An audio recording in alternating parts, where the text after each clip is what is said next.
शुक्रवार आधी रात करीब 1:15 पर माफिया मुख्तार अंसारी ताबत में अपने घर मोहम्मदाबाद पहुंचा। लोग घर के बाहर कई घंटे से खड़े होकर शव का इंतजार कर रहे थे।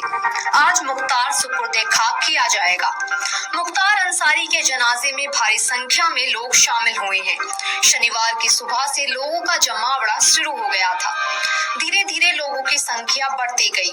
उधर मूंछों से पहचाने जाने वाले माफिया डॉन मुख्तार अंसारी के बेटे ने अंतिम विदाई से पहले पिता के मूंछों पर बल दिया। सुरक्षा से कड़े इंतजाम और एम्बुलेंस सहित 21 गाड़ियों के साथ बांदा से गाजीपुर की दूरी करीब 8 घंटे में तय हुई। मुख्तार अंसारी की मौत गुरुवार की रात बांदा मेडिकल कॉलेज में हार्ट अटैक से हुई थी। शुक्रवार को पोस्टमार्टम हुआ, फिर शव परिजनों के सुपुर्द करके करीब 4:43 पर एम्बुलेंस से गाजीपुर के लिए भेजा गया था।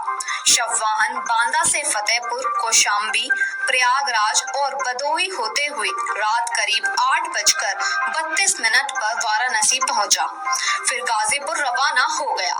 मुख्तार के छोटे बेटे उमर अंसारी और बड़ी बहू निखत अंसारी बांदा से शव वाहन के साथ आए।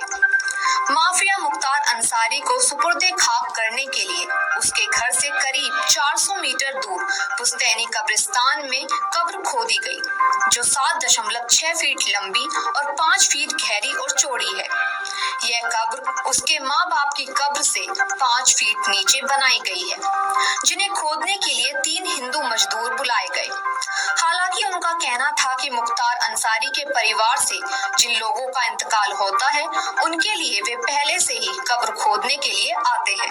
इस कब्रिस्तान में अब तक मुख्तार के परिवार से पिता सुभान अल्लाह अंसारी और उनकी पत्नी का कब्र अगल बगल बनाया गया है, जबकि उनके पूर्वजों की कब्र बगल में है।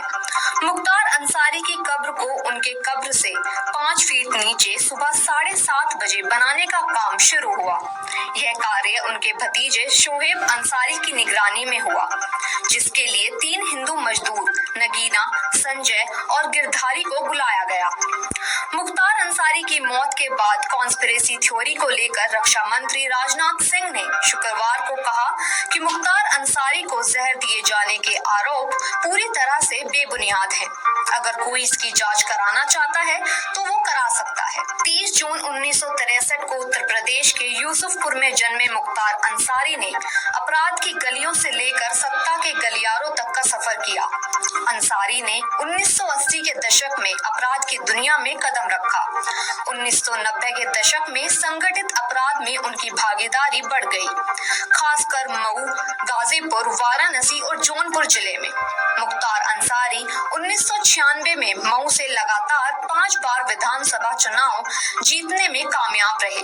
कुछ लोगों ने अंसारी में रॉबिनहुड की छवि देखी, तो अन्य ने उन्हें आपराधिक गतिविधियों में लगे रहने वाले के रूप में देखा। पहुंच चुका है। कल शाम करीब 5 बजे बांदा से शव लेकर निकला काफिला देर रात करीब 1:15 पर गाजीपुर के मोहम्मदाबाद पहुंचा। आज सुबह करीब 10 बजे मुख्तार अंसारी के जनाजे की नमाज होगी, जिसके बाद उन्हें कालीबाग कब्रिस्तान में उनके माता पिता की कब्र के पास में ही दफन कर दिया जाएगा। मुख्तार अंसारी के शव के घर पहुंचने से पहले पूरे इलाके को पुलिस ने छावनी में तब्दील कर दिया था। आज सुबह 10 बजे सुपुर्दे खाक किया जाएगा। मुख्तार अंसारी को जनाजे की नमाज होगी, उसके बाद उसको दफन किया जाएगा और पूरे इलाके को छावनी में तब्दील किया गया है। कल देर रात उसका शव, मुख्तार अंसारी का शव उसके पैतृक घर पहुंचा। गाजीपुर में पैतृक निवास है और उसके घर पर इस वक्त लोग मौजूद हैं, रिश्तेदार मौजूद हैं और मुख्तार अंसारी के परिवार की तरफ से, रिश्तेदारों की तरफ से भी अपील की जा रही है कि संयम बरतें। व्यवस्था की गई है, पूरे सुरक्षा के चाक चौबंद वो है, परिवार के लगातार संपर्क में है और जो रीति रिवाज है उसके हिसाब से सुपुर्दे खाक किया जाएगा। रात शव आके उनके आवास पर रखा हुआ है कि कोई काउंटिंग नहीं की जाती है, ना बताई जाती है, लेकिन पर्याप्त संख्या में अर्धसैनिक बल, पुलिस बल सभी उपलब्ध हैं और रात भी लोगों से अनुरोध कर लिया गया था। उन्हें हमारी टीमें हर जगह कर रही हैं कि अनावश्यक रूप से भीड़ ना लगाई जाए। जिन लोगों को आना है परिवार की तरफ से कहा गया है, उनके आवास पे वो थोड़ी देर के लिए सब रखेंगे और लोग जाके वहाँ पे अपना जो संवेदना व्यक्त करने आते हैं तो उनके आवास पे जाके व्यक्त कर सकते हैं।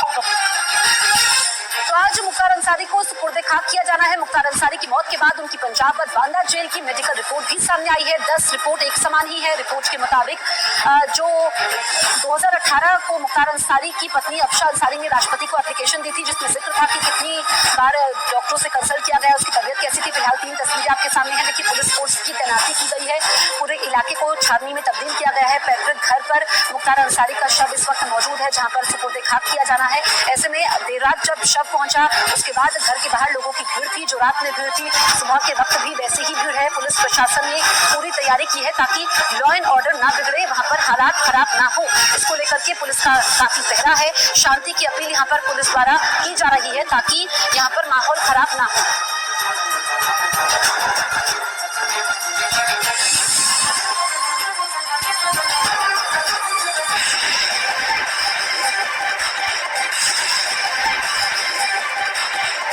मुख्तार अंसारी की मौत के बाद उनकी पंजाब और बांदा जेल की मेडिकल रिपोर्ट सामने आ चुकी है। ये ब्रेकिंग न्यूज है, जिसमें 10 रिपोर्ट एक समान बताई गई है।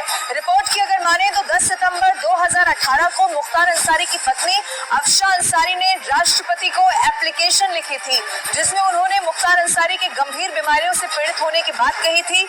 इसके कुछ वक्त बाद 2 नवंबर 2019 को मुख्तार अंसारी ने राष्ट्रपति को एक लेटर लिखा और जानकारी इस बात की दी कि जेल में रहने के दौरान उन्हें 2 बार हार्ट अटैक आया है। इतना ही नहीं, उन्हें हाई ब्लड शुगर की भी शिकायत है। वहीं बांदा जेल प्रशासन की अगर माने तो मुख्तार अंसारी ने साल 2021 से 2024 के बीच 84 बार डॉक्टर से कंसल्ट किया है। ये बहुत बड़ी जानकारी मेडिकल रिपोर्ट से जुड़ी हुई सामने आ चुकी है। ये बहुत बड़ी खबर आपको बता रहे हैं, क्योंकि